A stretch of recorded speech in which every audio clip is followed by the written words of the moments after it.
Labas rytas, merginos. Taigi žadėtas filmukas apie tai, kaip įkelti į YouTube. Visų pirma, surenkam adresą, aišku, niekam jis nepaslaptis, bet ir jums įsikelia puslapis YouTube. Jeigu jūs esat prisijungusi ir užsiregistravusi YouTube, tai jums iš karto kels tą puslapį, kur jūs esate prisiregistravusi. Jeigu ne, dešiniajame krašte, matot, pelytę nuvedžiau, yra prisijungti. Spaudžiat ant to prisijungti.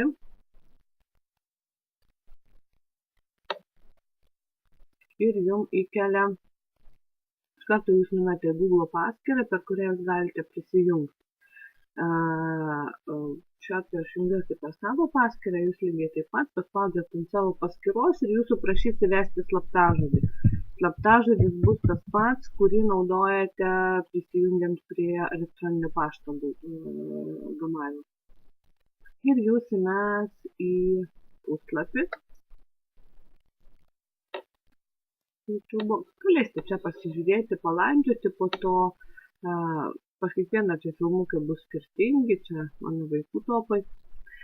Ir iš dešinės pusės iš karto matote, atsirado nuotrauka, kad aš esu prisijungusi ir aš einu per Google Chrome ir yra sukurti vaizdą arba paprastą įrašą. Vieną kartą paspaudus atsiranda tokie du langeliai, įkelti vaizdo įrašą arba transliuoti tiesiogiai. Jeigu bus noro, galėsite transliuoti tiesiogiai, šiuo atveju spaudžiam įkelti įrašą.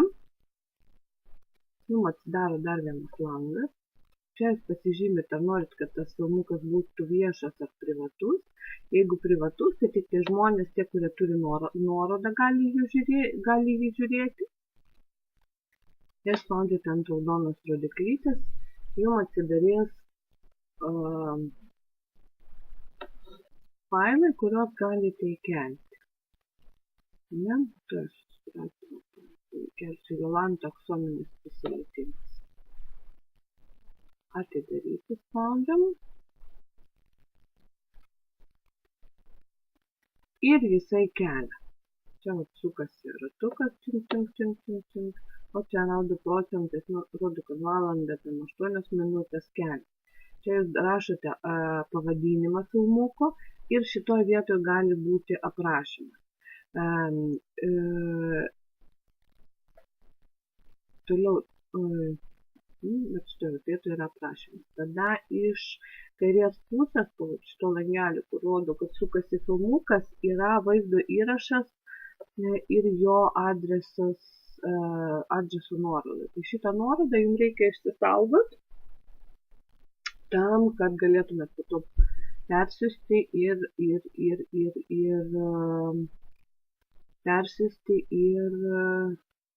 dalintis ją. Dabar kol kas aš spaudžiu pauzę. Dar, merginos, vienas labai svarbus etapas. Jūs filmuką turite kelti tada, kada turite pakankamai laiko, nes kaip bebūtų, tai užima to laiko. Dabar jau rodo, kad liko dar 10 minučių. Tai yra tik tai kėlimas, po to dar vyks nuskaitimas filmuko, jo konfigūravimas. Tai ta prasme ir reikia vertinti tai, kad priklausomai nuo to, kokio ilgio yra filmukas, nuo to irgi priklauso laikas įkelimo. Tiesiog padariusios įrašą, jeigu neturite laiko iš karto kelti to filmuko, jums reikia po 10 minučių bėgti, nedarykite to. Vakare, kai grįšit namo, kai turėsite pakankamai laiko, tada įkeliat filmuką, nes tai užima laiko. Tai ką, vėl pauzę. Grįšiu po pauzės, kai susikels filmukas. Taip, taigi, ir įkelimas ir apdorojimas jau baigtas. Matote, atsirado graži Jolanta ekrane. Ir žiūrėkite, jeigu mes nusileisim iki pat galo, mums duoda pasirinkti, kuris paveikslėlis bus rodomas, kai jūs gaunat kažkokį filmuką, prieš paspaudžiant kad jisai pradėtų bėgti, rodo kažkokį paveikslėlį. Tai lygiai taip pat tai yra kadras, kuris bus rodomas tuo metu, kada filmukas yra dar neįjungtas. Žiūrėkit, paspaudžiu, gali būti toks kadras, gali būti toks, gali būti toks. Čia jau kiekvienas pasirenka pagal save. Tai leiskim pasirinkam tokį, užfiksuojam, matot, ir iš karto automatiškai pasikeičia. Ane? Nukopijuojam nuorodą. Ir po to irgi bus.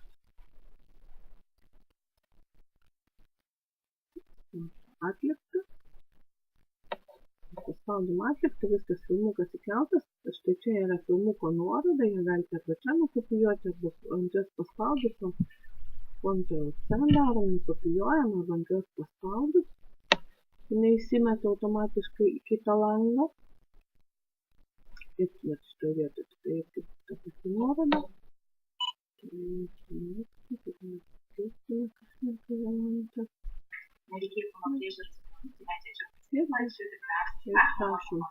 Jolanta tikrai tavęs nekviesiu į viešą erdvę, bet tam, kad parodytų. Tai va, tokį filmuką turim, galime jo naudotis, jeigu kiltų klausimų, kažkas nepavyktų, tai skambinkit, klauskit, o šiaip manau, kad iš manęs tiek.